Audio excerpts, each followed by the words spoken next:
সংবাদে আপনাদের স্বাগত জানাচ্ছি আমি জান্নাত মিম। শুরুতেই জানিয়ে দিচ্ছি সংবাদ শিরোনাম।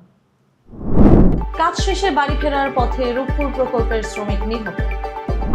জুনের প্রথম সপ্তাহে দেশে ফিরতে পারেন মির্জা আব্বাস।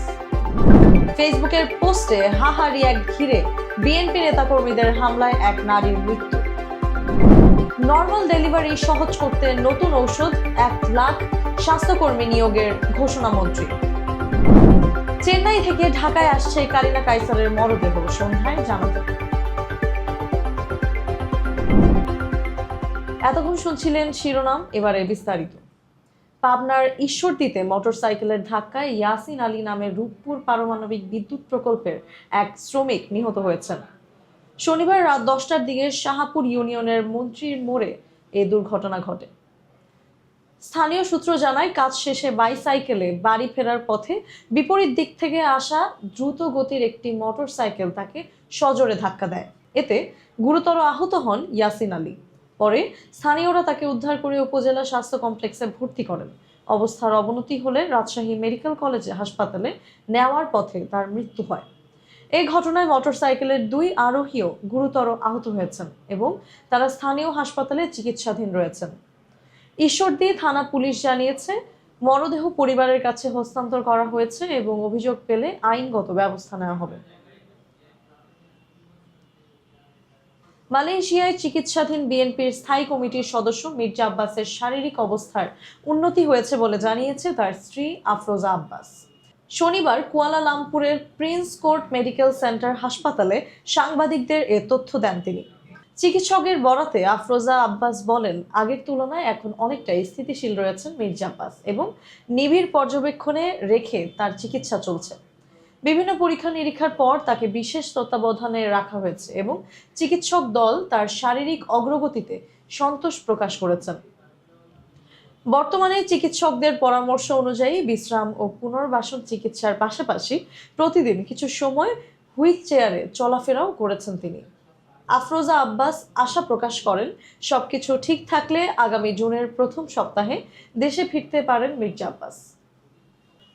কক্সবাজারের উখিয়ায় বিএনপি ও ছাত্রদল নেতাকর্মীদের হামলায় সৈয়দা বেগম নামের এক নারীর মৃত্যু হয়েছে বলে অভিযোগ উঠেছে।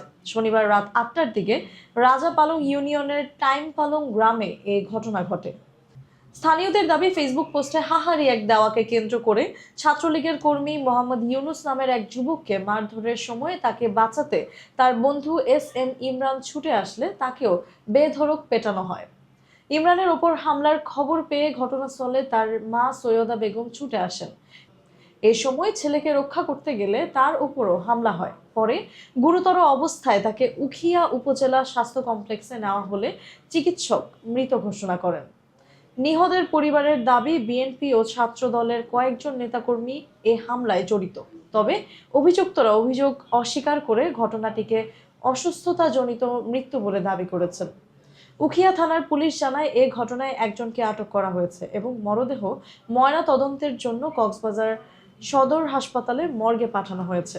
এই ঘটনায় এখনো কোনো মামলা হয়নি এবং মৃত্যুর প্রকৃত কারণ তদন্ত করে দেখা হচ্ছে।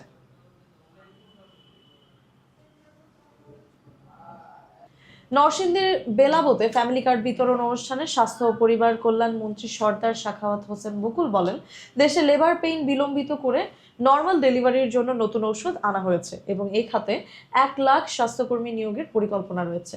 শনিবার বিকালে উপজেলা পরিষদ হলরুমে প্রধান অতিথির বক্তব্যে তিনি জানান, দেশের সব নাগরিকের জন্য স্বাস্থ্যসেবা নিশ্চিত করতে সরকার কাজ করছে। তিনি আরও বলেন, আগামী 8 বছরের মধ্যে কোনো প্রতিবন্ধী ব্যক্তি যেন সরকারি ভাতার বাইরে না থাকে সে লক্ষ্যে তালিকাভুক্তর কাজ শুরু হবে। মন্ত্রী ফ্যামিলি কার্ডের মাধ্যমে নারীদের মাসে 2,500 টাকা করে সহায়তা দেওয়ার কথা উল্লেখ করে বলেন, এতে 12 মাসে 30,000 টাকা সুবিধা পাওয়া যাবে। তিনি দাবি করেন, এই উদ্যোগ নারীদের আর্থিক স্বাবলম্বিতা বাড়াবে এবং পরিবারের ওপর নির্ভরশীলতা কমাবে। সামাজিক যোগাযোগ মাধ্যমে পরিচিত মুখ কন্টেন্ট ক্রিয়েটর কারিনা কাইসারের মরদেহ ভারত থেকে আজ বিকেলে দেশে আনা হচ্ছে।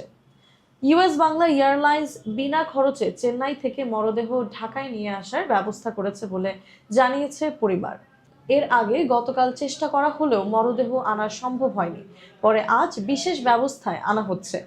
দেশে পৌঁছানোর পর মরদেহ প্রথমে রাজধানীর বনানী ডিওএইচএস এর বাসায় রাখা হবে এবং পরে জানাজা অনুষ্ঠিত হবে। পরিবার সূত্রে জানা গেছে, সোমবার মুন্সিগঞ্জের গজারিয়ায় নানা বাড়িতে তাকে দাফন করা হবে। এই ছিল আজকের জাতীয় সংবাদ। নিয়মিত সংবাদ পেতে এফবিএন নিউজের সাথেই থাকুন। ধন্যবাদ।